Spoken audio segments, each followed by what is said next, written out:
Hello बच्चों, कैसे हो आप। आज हम कक्षा 4 सामाजिक ज्ञान की पुनरावृत्ति कार्यपत्रक 2 करेंगे। तो चलिए सामाजिक ज्ञान की रिवीजन वर्कशीट सेकंड करते हैं। सही विकल्प चुनें। बच्चों, यहाँ पर कुछ प्रश्न दिए गए हैं। प्रत्येक प्रश्न के कुछ विकल्प दिए गए हैं।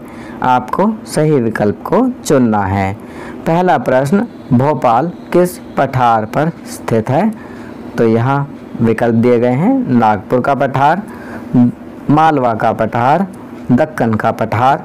तो सही विकल्प है ख, मालवा का पठार। प्रश्न 2, मालवा के पठार पर कौन सा शहर स्थित है। क, विदिशा, ख, दिल्ली, ग, चेन्नई।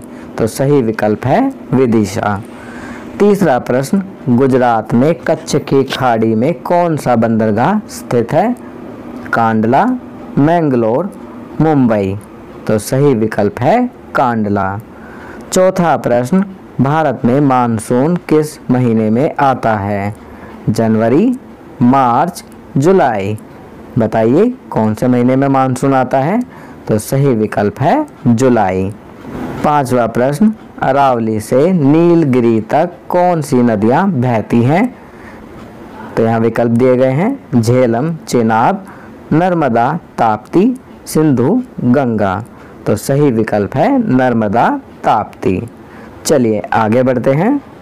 निम्नलिखित वाक्यों को पढ़कर सही वाक्य के सामने सही तथा गलत वाक्य के सामने गलत लिखिए।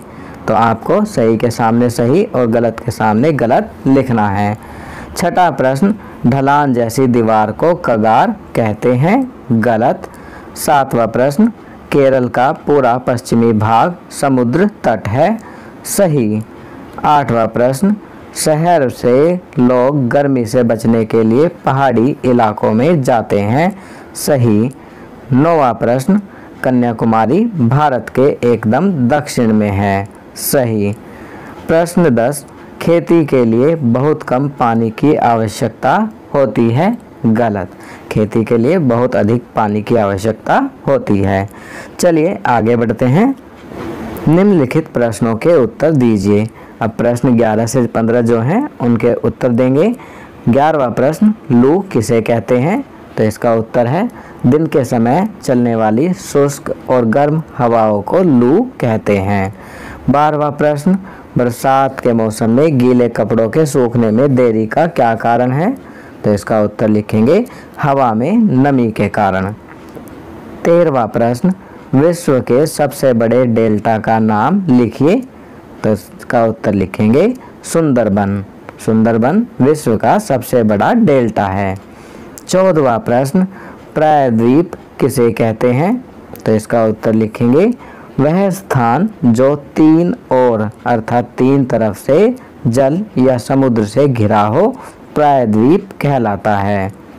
प्रश्न 15, भारत के तटीय क्षेत्रों में रहने वाले लोग आजीविका के लिए क्या काम करते हैं।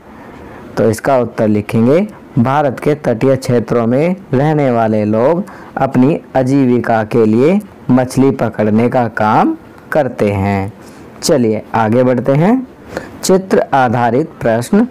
प्रश्न 16, नीचे दिए गए चित्र को देखिए। भारत के किन्हीं 2 राष्ट्रीय प्रतीकों के नाम लिखिए। तो बच्चों आप देख सकते हैं यहाँ पर भारत के राष्ट्रीय प्रतीक अर्थात राष्ट्रीय चिन्ह दिए गए हैं। राष्ट्रीय चिन्ह, सारनाथ स्थित अशोक के सिंह स्तंभ की अनुकृति, राष्ट्रीय पक्षी मोर, राष्ट्रीय फूल कमल, राष्ट्रीय गीत वंदे मातरम, राष्ट्रीय पशु बाघ, राष्ट्रीय ध्वज तिरंगा, राष्ट्रीय नदी गंगा, राष्ट्रगान जनगण मन। चलिए आगे बढ़ते हैं। वर्णात्मक प्रश्न। प्रश्न 17 से 18 वर्णात्मक प्रश्न है। 17वां प्रश्न, पठारी क्षेत्र के गांवों में किस प्रकार के घर पाए जाते हैं। तो इसका उत्तर लिखेंगे, पठारी क्षेत्र के गांवों में घर स्थानीय स्तर पर उपलब्ध चीज़ों से बनते हैं। ग्रामीण दीवार बनाने के लिए पत्थरों और मिट्टी का उपयोग करते हैं और छत बनाने के लिए लकड़ी, बांस और स्थानीय घास का उपयोग किया जाता है। 18वां प्रश्न, भारत के पश्चिमी तट पर बहुत अधिक वर्षा क्यों होती है। तो इसका उत्तर लिखेंगे पश्चिमी तट पर अधिक वर्षा इसलिए होती है क्योंकि इस तट के साथ साथ पश्चिमी घाट पर्वत हैं। इन पर्वतों के कारण इस तट पर अधिक वर्षा होती है।